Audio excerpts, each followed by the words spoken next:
JT, you were saying. I was saying, I was scrolling through Twitter and somebody said the longer this Africa stuff escalates, the closer we get to Biden having to correctly pronounce Niger on live TV.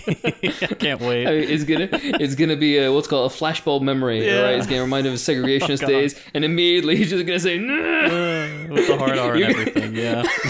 You're gonna see like lasers shoot out of his eyes. Yeah, he's gonna yell it like he yelled soda. Oh my god. Obama. Soda.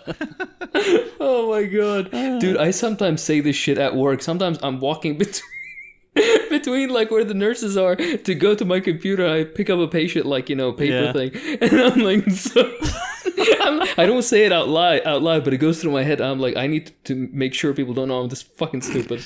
I do the same. Like, I think I had a call like 3-4 days ago, and somebody was making a very bad presentation. I didn't even notice that I wasn't muted, and because JT fucking shoved this thing in my head every time I see something relatively cringe or relatively like explosive, I always say, "Oh my god!" And I wasn't actually muted, but thankfully there was like 70-80 people in the call, and nobody noticed it was me. But oh god.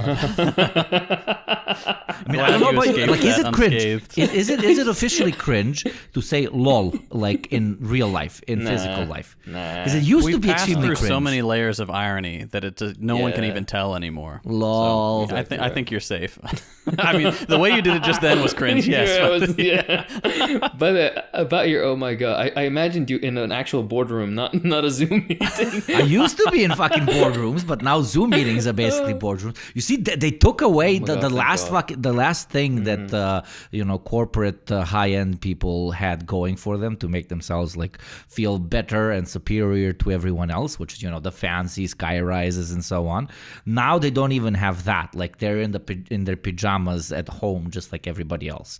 Though the great I heard a quote by Elon Musk. He literally calls now the people that want to work from home, which good for you, man. Fuck yeah. The laptop class. He calls them the laptop class, which doesn't. Oh my lord, please. Isn't he peddling like white genocide bullshit in South Africa? Yeah, of course. Oh, have you seen? You must have heard the song. It slaps. Yeah. Kill them. Please insert it here, please. Shoot to kill. Kamaza. Kill the poor. The farmer. Kill the poor. The farmer. Brr, pa.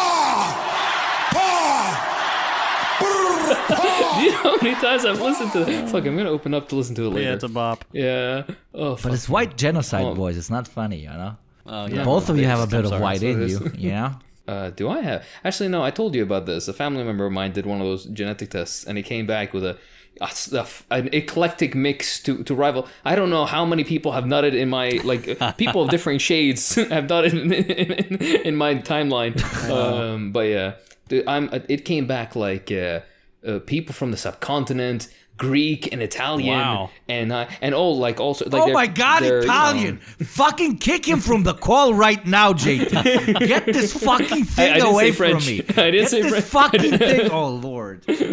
I didn't say French. It's okay. I'm walking over here. I love it. I love it. Yeah. Look, the most important thing is I am a not insignificant, in fact it's not, it's the second largest percentage after being Arab, Georgian. So I think I have a common ancestor with Stalin, which makes me very warm inside. Hell yeah. That's where the liberal comes from. There is not a single Georgian that I know that is not a liberal. It is absolutely incredible. Yeah, I know, it's one of those ethnicities that I'm kind of racist towards when it comes to this. I'm like, all of them are liberals. Like, this is kind of like, it's pretty racist, but I'm sorry. Like, I know 100 of them. I think that's a pretty decent fucking sample size. Okay. Okay, now I'm literally sounding like a racist. I'm sorry.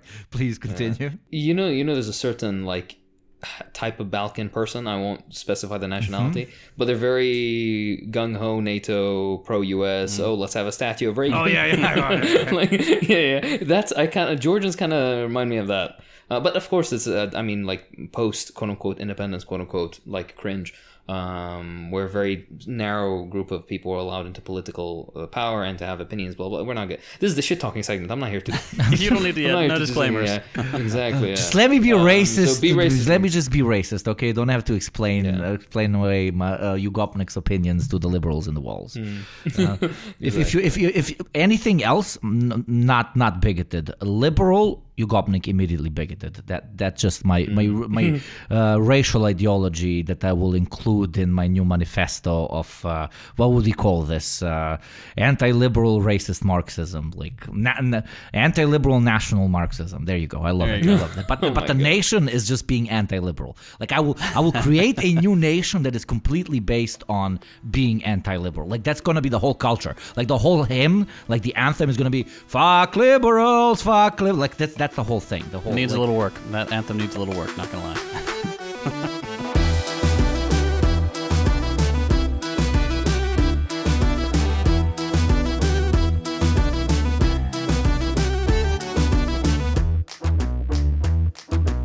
Hello and welcome back to the Deprogram. Today we have a very fun episode. I hope that you all agree. We're covering a episode of Korean history, particularly South Korean history, and possibly the longest reigning dictator of South Korea. The Japanese have accepted our terms fully. That is the word we have just received from the White House in Washington, and I didn't expect to hear a celebration here in our newsroom in New York, but you can hear one going on behind me. We switched to London. I don't know what happened. I'm not even sure whether you heard the first words of Prime Minister Attlee or not. I couldn't hear anything in our speaker here. With the confusion, suddenly we got the word from our private telephone wire from the White House in Washington. The Japanese have accepted fully the surrender terms of the United Nations. This, ladies and gentlemen, is the end of the Second World War. It is not, of course, the official VJ Day, but the United Nations on land, on sea, on air, to the four corners of the earth and the seven seas, are united and are victorious. After the Japanese were defeated in World War II, the victorious people of Korea created their own nation, the People's Republic of Korea, as it was called. This republic had many communists in its ranks, and Kim Il-sung, the founder of the DPRK, was a recognized hero of the anti-Japanese resistance. As a result, he held lots of clout. The US was very swift to act. They completely dismantled all local worker and peasant organizations they found under their military control. They imprisoned or killed communists and illegally declared a different republic. Sham elections were held, and this action solidified the division between the two Koreas, starting a half-century of dictatorial rule in the South. 200,000 persons in Seoul Stadium hear members of the opposition Democratic Party campaign for election. South Korea is going to the polls to choose a president and vice president. As this huge rally would suggest, voter interest runs high, though not to the benefit of the Democratic Party. A record turnout of almost 95% of the eligible voters gives an overwhelming fourth-term victory to President Syngman Rhee and his Liberal Party running mate Lee Ki-pung. Though Rhee is unopposed, his opponent having died last month in Washington, the one-sided outcome in the vice presidential contest points to clear-cut support for Rhee. Just as a note before we get started into the details, this is mostly for fun. We reject great man theory. Things don't happen because one person wills them to be so. Likewise, although it's fun to psychoanalyze figures of history, it's mostly just a meme. There's no credible basis to it. So we're doing a little bit of both of these just for the narrative structure of it. But keep in mind that the reason that Korea developed along that particular path is because of certain geopolitical and material interests, and likewise, to pretend that somebody's upbringing is entirely the reason why he acted in such a way is reductive, to say the least. So keep that in mind before we go on. That being said, who are we discussing exactly? This man is named Park Chung-hee. I apologize to anybody who speaks Korean. I'm probably going to mispronounce many names. This whole episode is a nightmare when it comes to this. Like, holy shit. Exactly right. All right, so Park was a young Korean boy right as the Russian Revolution was fighting its civil war. He was born on the 14th of November 1917, just 1 week after the October Revolution, in Central Korea under Japanese occupation. Despite having a thoroughly based dad, let's say at least that much, who took part in peasant revolts against the landed aristocracy in Korea, at least in the late 1800s. That revolt sadly failed. And as a result, his dad ended up taking to drinking and just wandering around communities as he was essentially expelled from his clan for having participated in these revolts. This kind of relegated Park's entire family into severe destitution. They were very, very poor. Despite this base history that he had, not being poor, but his dad taking part in peasant revolts, he grew up to be extremely cringe, as the kids say. I think there's one episode of his life. This is actually the most interesting one because it's just so weird that so many biographers have decided to note this down. Park's mother was pregnant with him at the age of 43, which is fairly old for pregnancy. She herself felt that she didn't have the energy for the pregnancy. The situation economically was very difficult. So she tried to abort the child, but of course this is early 20th century in rural Korea.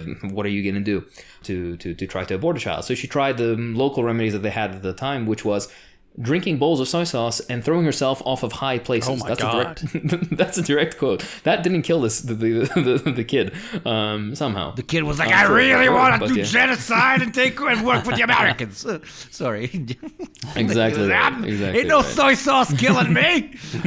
Actually, you'd think America wasn't his ideal. Let me introduce you to possibly the greatest weeaboo to ever grace this earth. Oh Lord, even worse. How? Like that? What one would think? What's worse than wanting to be a Yank and then you fucking walk in with this thing? Being French. Yeah. Oh, but also being a weeaboo. Oh my God. Anyways, he grew up to be a fairly decent student, despite being very malnourished throughout his entire childhood.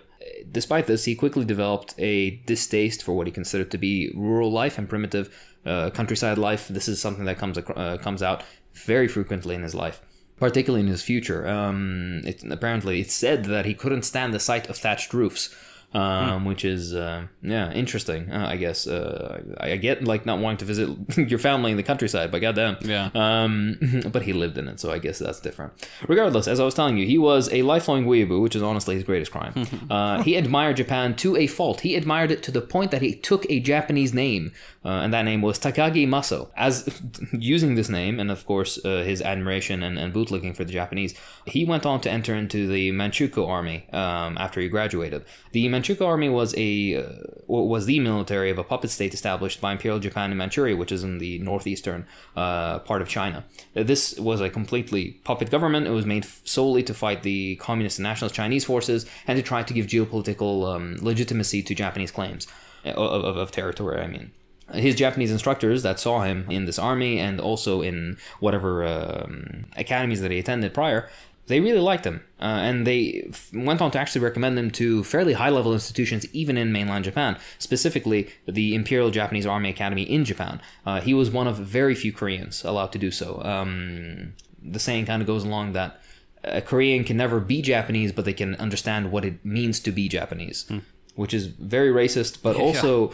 I don't know, it's like, maybe this is, again, me being very outside of this cultural context, but all these cultures that were raised in this, Taoist, Buddhist, Confucian type of structure seem to have a fairly similar outlook. It's like, the difference between Persian, Turkish, and Arab cultures. Like, yeah, there are differences, but there's like this, they still coalesce around one point, more or less. So for them to be so racist against each other, not against each other, specifically Japanese to be so racist against Koreans, I don't know, it just always strikes me as very funny. But anyways, he attended this academy, he graduated, and then afterwards he was posted to a Japanese army regiment in Manchuria and served there until the surrender of Japan at the end of World War II. He enjoyed being a puppet his entire life.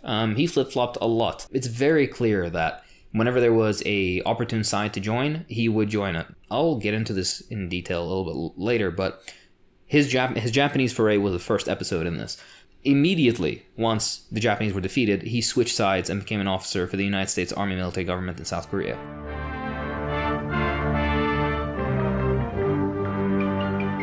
From end to end on the Pacific, the work of liberation continues.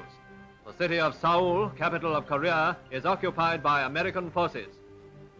It's surprising that they allowed him to do this, but there was a certain admiration for his militaristic tendencies, let's put it lightly like that. And that kind of gave him a foot in the door to allow him to enter into this sphere. So he immediately switched the Japanese masters for American masters. The U.S. established a dictatorship in South Korea under the leadership of Syngman Rhee a short time after World War II.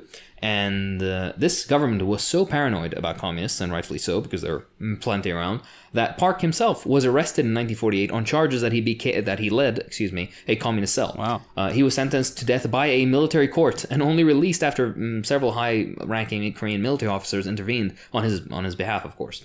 Apparently, and this is where the flip-flopping comes in, Park was a member of the Workers' Party of South Korea, but was never active in the organization. The party itself was, and affiliated communist groups were insanely popular in Korea at this time. They had over 360,000 members and even an armed wing that was active in the countryside in 1947 and onwards. Of course, this is why they were relentlessly persecuted and outlawed by U.S. authorities, and that's why that motion is unsurprising. But also, likewise, it makes sense why such an opportunist as Park was habitually throughout his entire life. This makes sense why he would jump on this communist bandwagon, despite later on leaving it when it became convenient for him.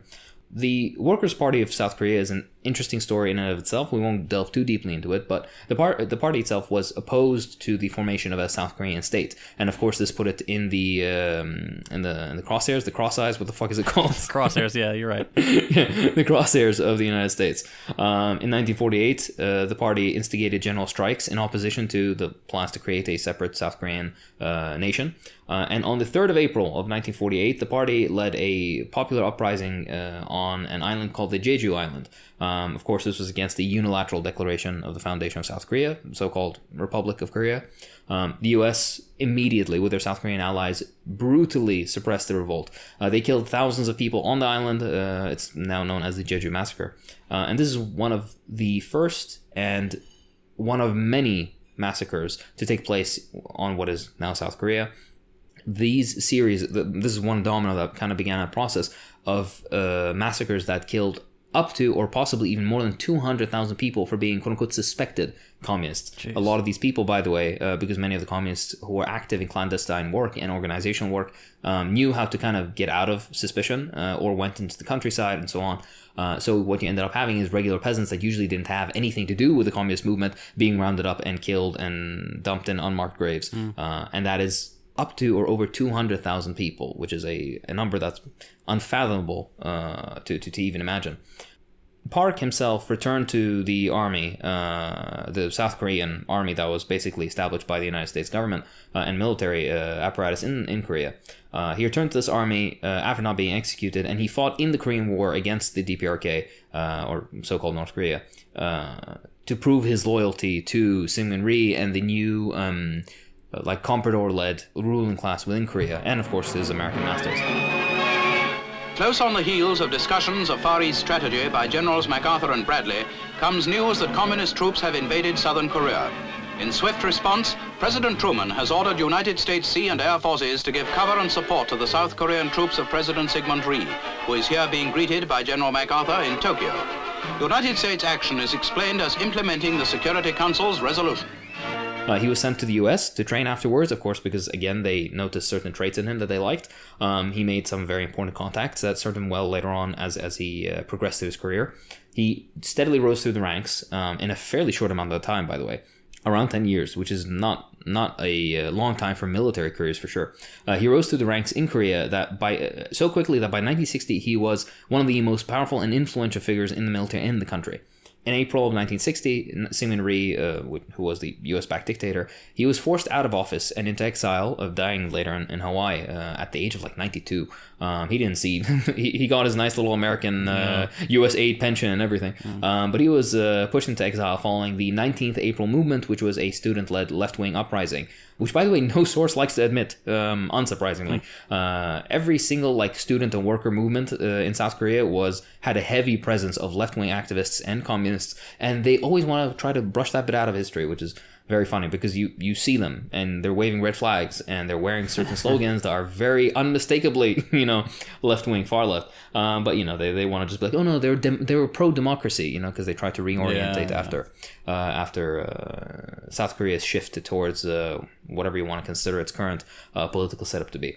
Regardless, this 19th April movement was successful, and a new democratic government took office in August of 1960. Seoul, capital of Southern Korea. Riots on the scale of revolution. More was to follow, but it already looked like the end of the road for President Syngman Rhee. In earlier rioting, police killed 130 people, wounded close on 1,000. That only incensed the population. By now, 30,000 risked battle with the police. Not even a tyrant like Rhee could go on ruling in face of this. This time, the police were once again too much for the people, but later, when 500,000 made a mass revolt, President Rhee said he'd resign and agreed to hold the election again. It seemed like victory for justice in South Korea. They set up revolutionary tribunals to try people who were, part of the dictatorship and all the rest. But Park saw his opportunity and he jumped into action, taking advantage of the political turmoil, of course, unsurprisingly, with U.S. aid and help. In the May of 1961, he launched a coup, which, through his military fetishistic tendencies that existed throughout his whole life, he tried to kind of launch Korean society into this highly regimented and almost militaristic setup. In first pictures from Seoul following the pre-dawn military coup that overthrew the South Korean government, troops guard public buildings in the early hours of martial law proclaimed by the army junta that took over the country. One of his first acts upon coming into power was a campaign of ordering basically people into regiments to go out into the streets and to quote-unquote clean them up by arresting and putting the homeless and other people down their luck to work, of course, in so-called welfare centers, which, by the way, were essentially forced labor where they got basically treated very badly, beaten, many of them were even raped, and of course, not paid for anything. I think that's the least of their worries at that point. This is a pattern that will be frequently repeated during his rule. This idea of quote-unquote national cleanliness, not in the genetic way or something, but in the way that how the country should be viewed. Again, this is where that thatched roof nonsense comes into play. One of his second, or possibly the second measure that he took was he started up something called the Korean Central Intelligence Agency, not a very creative name, which was made in order to prevent any counter coups, to suppress potential enemies, and particularly to suppress communists that were still very, very, very popular. They were given investigative powers, but also, much more importantly, they were given the authority to arrest and detain anyone for any reason for as long as they would like. But they, of course, used this privilege, let's call it that, particularly against those with so-called anti-government sentiments. So much like Batista's thugs in Cuba, they were glorified torturers, and this wasn't lost on the international community. He saw the writing on the wall here, and through some diplomatic pressure, let's say that much, particularly by the United States, who didn't tell him to stop being a dictator. They just told him to try to make his government look more legitimate, which is, by the way, very... if there's a more American fucking concept... Park agreed to trying to legitimize his government by quote-unquote transitioning to civilian rule. By basically in 1963, he ran as a candidate for a party called the Democratic Republican Party. Nice. Of course, all of the most creative names. And he was elected president, unsurprisingly. This party ran on a corporatist, conservative, and anti-communist line. So if you want to call it anything, you can consider it a fascism with Korean characteristics, I guess. South Korea holds its first political election since the military junta took over the government 2 years ago. If the turnout was enthusiastic, the government was not. It took prodding by the United States, whose aid supports the country, to have it called. Former President Yun Po-sun is the principal losing candidate. After the election, he flees to the hills, fearing reprisals. Winner by a surprisingly narrow margin is General Chun-hee Park, who headed the junta. Had two minor candidates surrendered their votes to Yun, he would have won. Despite charges of fraud, this is a remarkably clean election. Whether its results will liberalize the government or continue a one-man rule, only Park can say.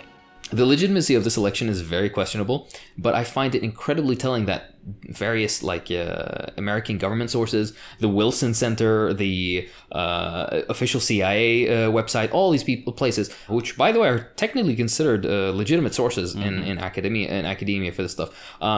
They are very interested in pushing there's the nice fascist who's getting elected, fucking line. It's very pathetic and mask off, but it's genuinely and this is just a small side tangent. I've never seen so much defense being run for a fascist government in my life, particularly by American sources. Usually they're a bit more, hands off with this thing. It's very mild, but goddamn how they try to be like, oh no, he was a complicated figure. But yeah, anyways, after so-called transitioning to civilian rule, he used the Soviet Union and its 5-year plans as a model. He didn't really like the market-oriented policies as much. And he wanted to try to introduce planning, but on a corporatist basis. So this is a very typical fascist agenda thing. And even in liberal democracies, in large conglomerates, this is done. Park launched his first 5-year plan in 1962. He shifted the Korean economy to export-oriented industrialization focus, and the entire nation was mobilized for the corporatist sector to reap the benefits of this mobilization. The second 5-year plan was in 1967, and Park helped found several state-owned plants and factories to provide cheap steel, labor, and other resources for the various corporate conglomerates within South Korea that were popping up.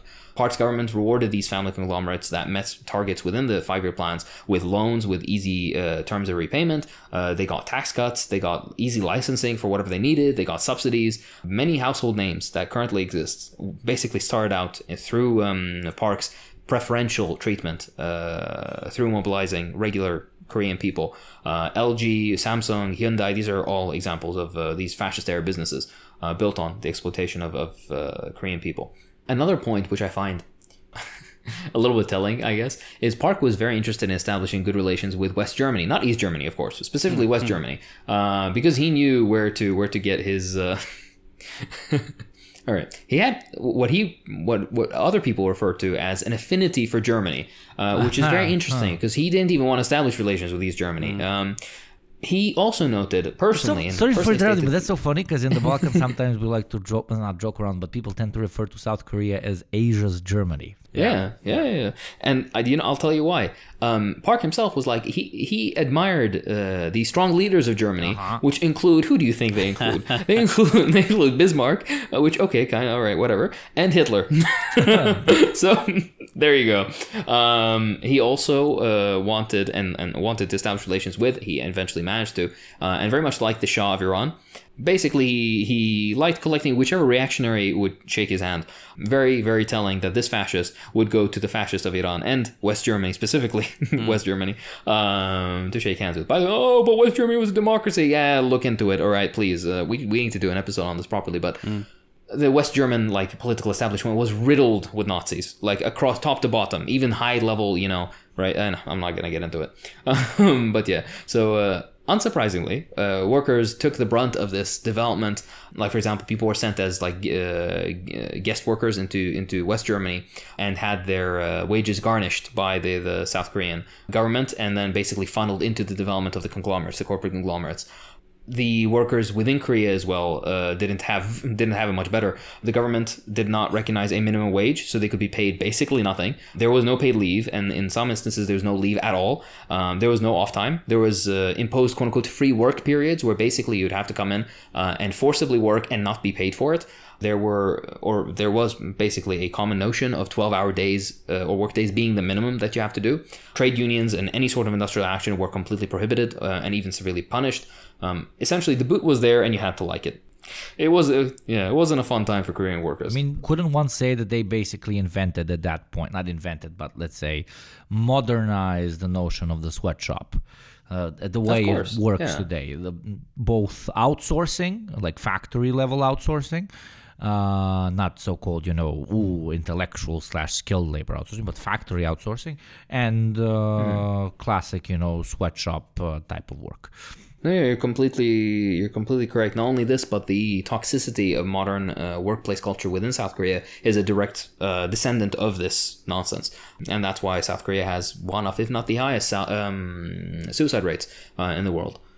But something way worse was coming down the pike for everyday South Koreans, which was the Vietnam War.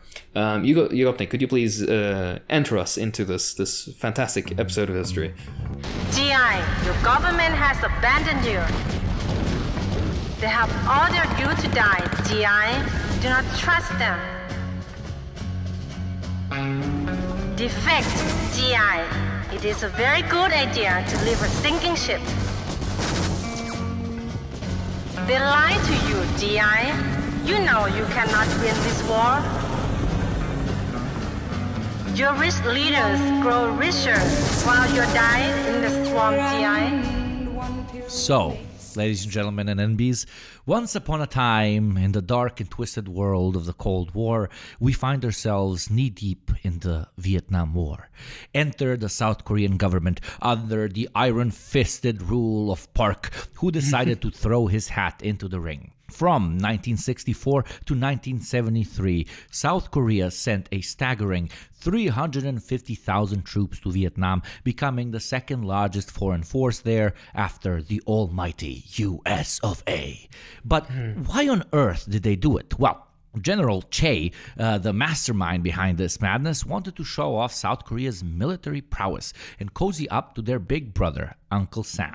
You see, the wily South Korean leaders thought that by joining the war, they could squeeze more military presence from the US and in return get a whole bunch of greenbacks to fuel their industry dreams. Who cares if they were dirt poor and sending their sons to a war that has absolutely nothing to do with them? Money talks, my loves. So, off they went with a mixed bag of combatants and non-combatants. They even sent around 100,000 civilian workers to Vietnam for vacation. Yeah, vacation. In the beginning, they tried to play nice. Engineers, medical teams, and even the Navy showed up to help build stuff and provide medical care to everyone. Classic, winning hearts and minds campaign. But as time went on, the requirements for the Koreans by the Americans went up. So the gloves went off and it was time for them to get their good old hands dirty.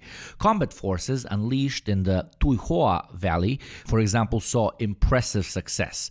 But the Koreans had a knack for withdrawing to the coast, and it's not like they were alone in their passivity.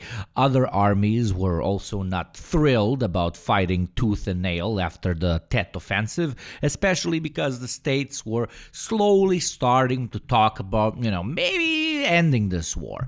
Nobody wants to die right at the end. But it wasn't all fun and games. Alongside their combat prowess, the South Korean forces were also busy with a very good side gig. War crimes, massacres, civilian casualties, and a sprinkle of brutality became part of their repertoire. They even gave the My Lai massacre a run for its money with their own fucked up variations. The Korean Ministry of Defense, of course, denies all such allegations, painting themselves as innocent angels. The litany of horrors is bone-chilling. Massacres in places I will not try to pronounce out of respect weigh heavily on their tarnished reputation. Refugee accounts and chilling reports in the New York Times reveal the scale of horror unleashed by South Korean forces. Mass killings and deliberate policies to slaughter civilians, all executed with chilling precision. Thousands of elderly, women and children fell victim to their ruthless tactics. And did the U.S. leadership discourage these heinous acts? Most say no. They merely tolerated them, turning a blind eye to the horrors unleashed. The Associated Press and Reuters tried to shed light on the matter, but their efforts were thwarted.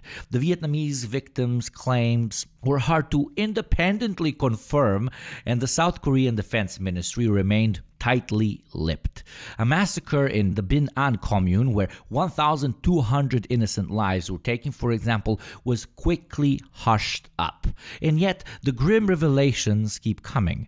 As Korean forces marched through Vietnam, villages were reduced to rubble, and innocent lives paid the price for their military agendas. While some atrocities were addressed, like the revocation of an award for General Seo, the wounds still run very, very deep, and punishment remains elusive for many of the perpetrators. Within South Korea, shock and dismay rippled through society when these grim truths were first unveiled in the 1990s. As the country struggled with its own dark past, civic groups pushed for acknowledgement and accountability. Debates raged, and calls for a Korean inquiry echoed, seeking truth and reconciliation for the blood-stained legacy of the Vietnam War. But let's get back to the geopolitical imperial chessboard. We don't want to talk about the little people too much. You might start to actually care, and we wouldn't want that now, would we? Okay, so as the war waged on, South Korea reaped some benefits. The U.S. paid for their troops as expenses, handed out military aid like candy, and even dished out economic goodies. A little something for their industrialization efforts and the development of those massive conglomerates we all know and love that Hakeem previously mentioned. But wait, there's more. The war alliance stabilized Park's regime, allowing him to flex his muscles, lock up opponents, and extend his rules like a boss. All this economic success kept communism at bay and bolstered Park's hold on power. So-called democracy, who needs that when our guy, in brackets, the fucking meme, is in power? And what about those children conceived through wartime affairs and rape? The infamous Lai Dai-han, a touchy subject for both countries, swept under the rug like a dirty little secret. The Vietnamese government keeps your lips sealed, and the Korean government pretends it never happened. In the end, the Vietnam War proved to be a dark, twisted roller coaster of power plays, economic gains, and bloodshed. South Korea got its moment in the spotlight, leaving behind a trail of blood and unresolved issues. But hey, isn't that just how the world of imperial wars works, my friends? In memory of the countless victims, a statue stands on Jeju Island, a grim testament to the horrors endured during the Vietnam War. Yet, the scars run deep, and the ghosts of the past continue to haunt both South Korea and Vietnam, refusing to rest in peace. DI, your helicopters fall from the sky like broken birds. Unsurprisingly, the South Korean economy flourished as a result of this very, very lovely war, as it was described by the American ruling establishment of the time. South Korea received tens of billions of dollars in grants, in loans, subsidies, technology transfers, and of course preferential economic treatment in international trade from the United States particularly. This funded their industrialization efforts, and South Korea's largest conglomerates got lucrative business contracts awarded to them specifically by the U.S. military, of all things. Because of this, Park was eager to send South Korean troops into Vietnam, by the way, many of which were sent against their will in the tens of thousands of people, which is a terrifying thought, but what can you do? Park himself vigorously campaigned to extend the war. In fact, he significantly despised the more, not pacifist tone, but the reducing enthusiasm for the Vietnam War by the U.S. ruling establishment. And he tried to use whatever contacts that he had himself to keep the war going. At around this time, Kim Il-sung, the leader of the DPRK, was hoping to improve relations between the two Koreas. He secretly sent Hwang Tae-song, a former friend of Park from childhood even, and he was, of course, this man was a vice minister of trade in the north. He sent him to South Korea to secretly meet and try to arrange some sort of reconciliation efforts. Park recognized his old friend and immediately executed him as a spy, mostly to prove to the Americans that he's not friendly with any communists. Wow. Jesus. Yes. There's some fucked up things that happen. This guy's like, oh, just wait for it. The Americans, unsurprisingly, had to give their approval and say for everything. And that they continuously warned of a communist insurgency in the country, in South Korea, because of course, the popularity of the communists. In a way, they insisted that Park should not violate the armistice in that followed the Korean War, because they thought that South Korea would lose that conflict because of the support of regular South Koreans for the communists, the general nationalist drive of all Koreans for unification, etc., etc. Really, the only people who are invested in the continued separation of Korea in South Korea at the time was this ruling establishment that was directly put in power by the United States and, of course, the American puppet masters. Much more importantly, a South Korean loss would be a international geopolitical mess that the United States would have to deal with. So they were very stern with saying, do not fuck around. Park disobeyed them once only, causing certain border clashes, but he was very quickly reined in by the Americans. So it's, again, unsurprising who are the people who pull the strings. Asian Florida at that time, basically. Exactly right, yeah. Regardless, in January of 1968, there was a very interesting episode of history, which honestly could be its own episode. Something called Unit 124 of the North Korean People's Army Special Forces Commandos attempted to assassinate Park, and they nearly succeeded, but sadly did not. So here we should start with what exactly Unit 124 was. So 124 was a Black Ops unit formed specifically to assassinate President Park. The group consisted of 31 men, all officers handpicked from the Korean People's Army. These guys were the baddest asses around, and their mission was simple. Cross the DMZ, get to the Blue House, the president's official residence in Seoul, and kill Park Chung-hee. In preparation for the raid, the operatives of Unit 124 underwent 2 years of rigorous training, including 2 weeks of dry runs at a full-scale replica of the Blue House. So they wanted to go in very prepared here. Then on January 17th, 1968, Unit 124 successfully crossed through the DMZ without alerting the Republic of Korea Army or the U.S. 2nd Infantry Division. The team was officially behind enemy lines and made camp at the west bank of the Imjin River. On January 19th, the would-be assassins crossed the river and trekked through the countryside towards Seoul, managing to remain undetected, at least for a while. That afternoon, they encountered 4 locals of a nearby village, who quickly reported them to the police. Their cover blown, the team quickly threw on the uniforms of the local Korean 26th Infantry Division and split up, hoping to draw less attention in groups of 2 or 3 people. This worked, again, for a little while. Things were going as well as could be expected until around 10 p.m. on the night of January 21st, when some of the men were stopped at a checkpoint just 100 meters from the Blue House. They were so close, that was that spitting distance.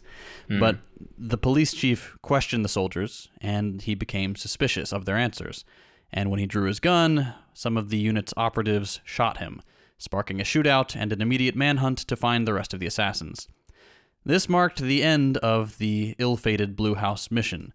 By January 29th, 29 of the 31 operatives of Unit 124 had been killed or committed suicide. One of the remaining 2 members provided information to the South Korean officials and defected. The other, Park Jae-gyong, was the only operative to make it back to the north, where he continued his military career. Today, at 90 years old, Park still serves his country and is a general in the Korean People's Army, the vice minister in the Ministry of People's Armed Forces, and a delegate of the 12th Supreme People's Assembly. In May of 1972, so a few years later, Kim Il-sung had a meeting in Seoul with the head of the Korean Central Intelligence Agency, and he expressed that the Blue House raid had not been his intention, claiming instead that it was, quote, entirely plotted by extreme leftists and did not reflect my intent or that of the party. So there you go. That's an interesting historical tidbit of one of the most well-prepared for, I would say, assassination attempts of the era, which unfortunately was botched when some locals decided, hey, let's turn these weird guys in, and the rest is history. Promote that police chief, that's all I'm fucking saying. Yeah, he's the enemy or whatever, but Jesus Christ, 100 meters in front of the place, they're like, whoo. Yeah. So, following some back and forth after these events, both Koreas came together to propose reunification talks after this. And they, of course, made some headway, as it, of course, happens each time they do have talks. Unsurprisingly, the US immediately blocked these talks and drew a hard red line saying this is not happening and you can't hold any more talks. The tentacle is always there to swipe at what doesn't interest American capital. As Park was entering into his second term, or finishing up his second term in the end of 1967, he amended the Constitution to allow himself to run for a third term, which was up until then illegal. There were term limits. Fearing that he might lose power, he started doing some typical, fascist government stuff. There was a particularly noted poet, Kim Chi-ha, who wrote a pretty benign poem. If you read it, it's not that, inflammatory, you could say, about corruption in the country, and he was sentenced to death for it. The sentence wasn't carried out in the end for a variety of reasons, but he basically spent like 10 years in prison on death row for a poem. Jesus Christ. In 1971, meaning Park, he won the general, quote unquote, won the general election and immediately declared a state of emergency, saying, based on the dangerous realities of the international situation, whatever those were. I mean, I think at every point in history, there are dangerous realities of the international situation. In 1972, Park dissolved the legislature and suspended his own 1963 constitution in a self-coup, which is a thing that people do, I guess. He started rewriting his own constitution that he himself wrote many years prior. And in writing this constitution, he drew inspiration from Ferdinand Marcos, the far-right dictator in the Philippines, who orchestrated a similar coup just a few weeks prior. Again, trying to shake hands with the most reactionary people that he can find. Collecting them like fucking Pokemon cards at this point. Honestly, of course, this new constitution, titled the Yushin Constitution, was in essence a legal dictatorship, as much as that can exist. He ruled by decree. The KCIA controlled the whole country with more than 40,000 regular employees and 1 million correspondents. So, people talking shit about East Germany and whatnot. Of course, that conversation is nuanced, but you never hear about this. My God. And by the way, NSA, I'm like, do I, it's generally is fucking stupid that people even are still, anyways. Alas. Yes, alas. Striking workers, protesters, or even signatories of petitions, petitions you fucking hand out on the street, face long prison sentences, torture, and even sometimes execution. The whole country was under constant surveillance. Of course, this is a typical symptom of a waning, political power. In August of 1974, Park was delivering a speech when a Japanese-born North Korean sympathizer fired at him, but missed. This is a very interesting episode of history because his wife, Park's wife, who was sitting right beside him, was hit by a stray bullet amongst several other people, and she died later that day. Park's wife, as well as several people who were on the stage at the time, were shot and were laying on the stage, bleeding out, and Park looked over to them and then continued his speech as his dying wife was being carried off the stage. No way. Yeah. Cancelled. For if for nothing else, then cancel him for that. 다시 한번 강조하면서 우리가 그동안 인정. My God, if you look at the face of the guy, by the way, you can tell he's a cold motherfucker. But god damn, dude, the man who carried out the attempted assassination was hanged in a SEAL prison just a few months later. In 1975, in preparation for South Korea's bid to host the 1988 Olympic Games, he again ordered these bands of police and other units to quote-unquote cleanse the streets and expel beggars, vagrants, street vendors, and anybody who he thought gave the country a bad image abroad. These victims of a social cleansing campaign numbered in the tens of thousands of people. They were sent all en masse into camps. They were subjected to forced labor, torture, repeated rape, which is something that comes up over and over again. And he personally viewed this positively, saying that this is cleaning up the country. Wow. Over the next several years, summary execution, surveillance, failing economic development, censorship, all these things kind of began to culminate in a massive amount of unrest in the country, specifically in the form of student protests. And this came to the decisive moment in October of 1979 when students and workers, of course, many of them leftists that many American sources refused to recognize, many of these students and workers began organizing across the country. I believe Hyundai workers were the first ones to break, the law on limitations on trade union activity, and that's kind of what spurred this entire movement. Attacks were launched by protesters at police stations. City offices of the ruling party were seized. Basically, a revolutionary moment was being built. Curfew was established. Martial law was declared. The military was mobilized. And then Park was assassinated by his own buddy and head of the KCIA. There is a new government government tonight in South Korea. Park Chung-hee, who ruled the country for more than 18 years, is dead. The new government announced that President Park was killed by a shot fired accidentally by the head of South Korea's Central Intelligence Agency at a dinner party Friday night in downtown Seoul. However, there are other reports that indicate the shooting may not have been accidental, and Park's chief bodyguard and 4 others were also killed.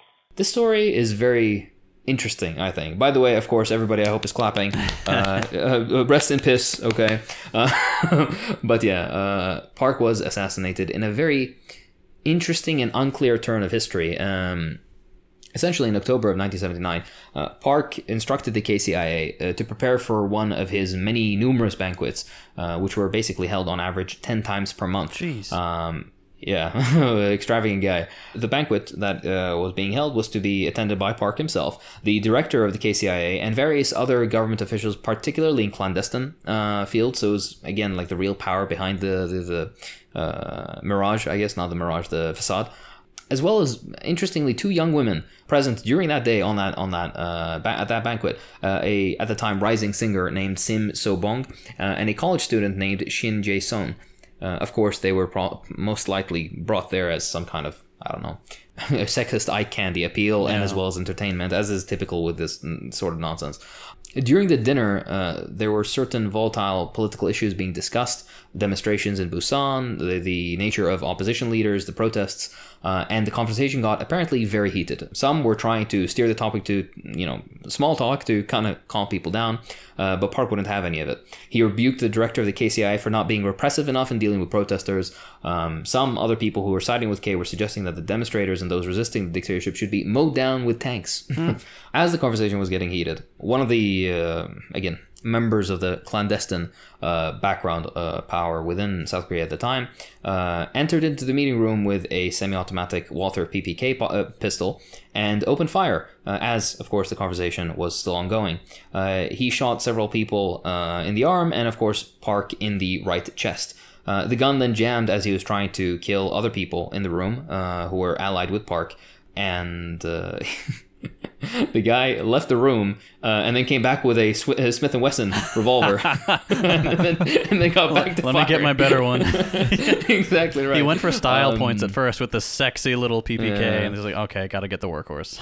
But yeah, but the beauty of it, kind of like the metaphor also during the Cold War, and the PPK, and then after that, the Smithy, the working. Okay, I'm not gonna go there. Okay, please. The execution was fairly brutal. One of Park's allies was shot in the abdomen before being able to speak to Park about what's going on or try to create some sort of plan. And then he walked up to Park and then shot him in the head.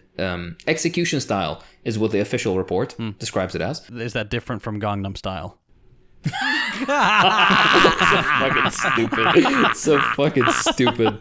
Oh my god. I love you so much. Please continue. The detectives that came in afterwards, they said, and they looked at the body and they were like, a professional must have done it. And in the background through the hallway, you're hearing to Gangnam Style, and the door slams open. And he comes back with 2 Smithies. The beat, you just hear bullets. Yeah. But of course, the bodyguards in the adjacent room started hearing the commotion and went to exactly right. They started dancing brutally. No, they walked in. Of course, some of them tried to surrender. Some of them tried to fight back. All of them were killed.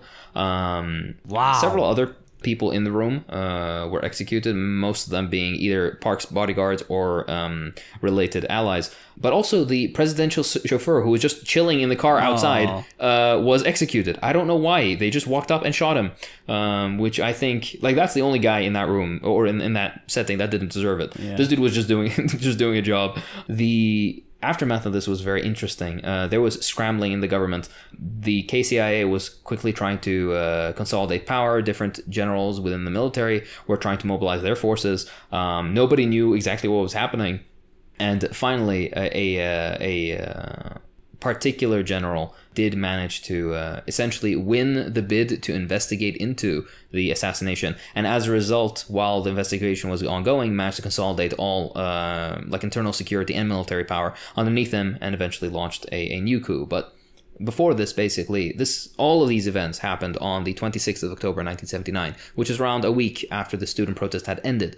This particular execution resulted in the arrest by soldiers under South Korea's Army Chief of Staff. The people who carried out the assassination were arrested, they were tortured, and then later executed, despite the fact that they essentially handed power to the next sequence of dictators. But as is typical in these kinds of governments, you don't want anybody who knows anything left. So after his execution, he was given a state funeral with full rights, and the general who consolidated power, Chun Du-hwan, basically replaced him as a military dictator into the late 80s. All of this power struggle nonsense finally ended after the June Democratic Struggle, which was a movement of course, leftist students, trade unionists, and workers who fought for the right to unionize, to demonstrate, and of course for a form of democratic representation that didn't exist in Korea at the time. Interestingly, they were seeing an average of 44 strikes a day during this period. Which is goddamn good on them. Yeah. That Americans fucking take heed. Goddamn, or not take heed. Like get some inspiration. Jesus Christ. But yeah, anyways,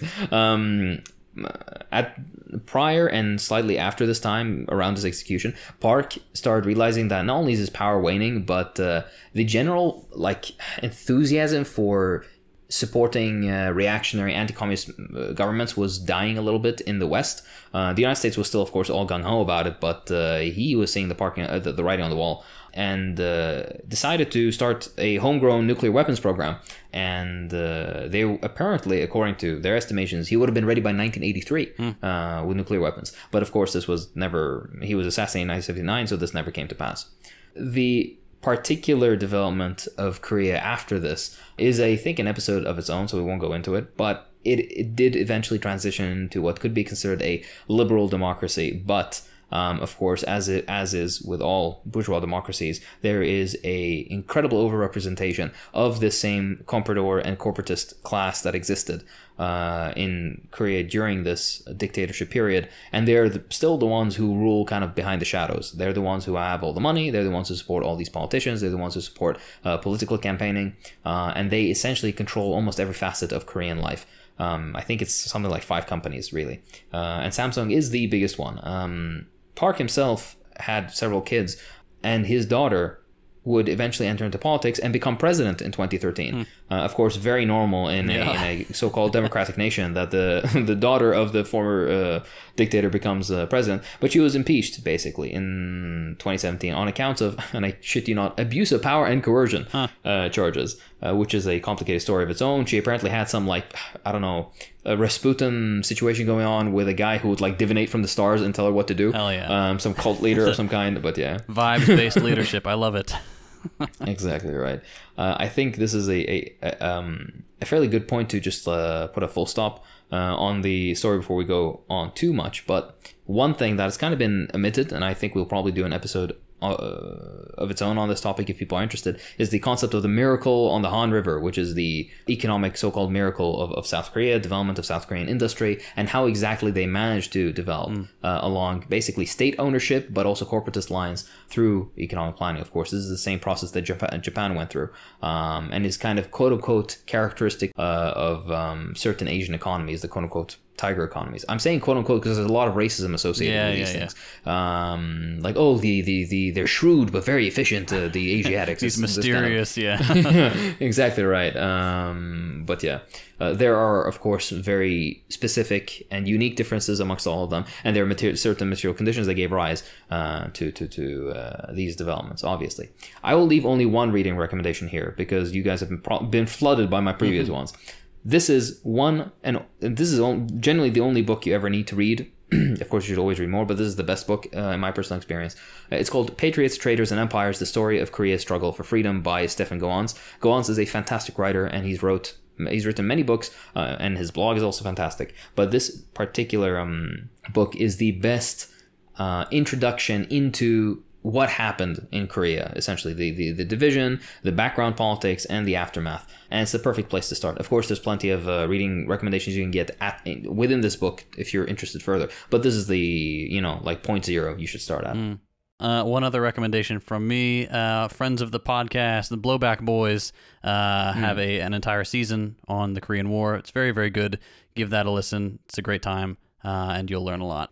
And for one sadly defunct now podcast, but they were fantastic when they were working, is Proles of the Round Table episode 11, titled The Rich History of the DPRK, which is a very, very good episode that I highly recommend. They, of course, include some reading recommendations in their show notes as well, so I highly recommend that you read it. If you're interested in particularly the DPRK, then there's an old book titled Socialist Korea, a Case Study in the Strategy of Economic Development, which is very, very interesting because it is a stat-filled book to my recommendation. It's been fucking years since I've looked into it. It's like 600 pages of very, very detailed look into the development of Korea from a socialist lens. I hope that everybody enjoyed this episode. Of course, we're trying to make it slightly more cinematic for these historical types. Let us know if you enjoy it. Please do check out the Patreon. We have many interesting perks and incentives for people to join.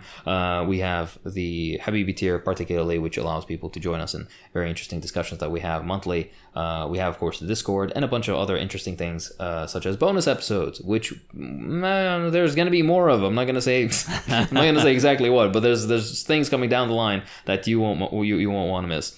Likewise, please do check out the merch, and of course our news show, that's on YouTube, titled First Thought, very creatively. With all that being said, this has been the Deprogram. I'm Hakeem. I'm JT. I'm Igopnik. Oppan Gangnam Style.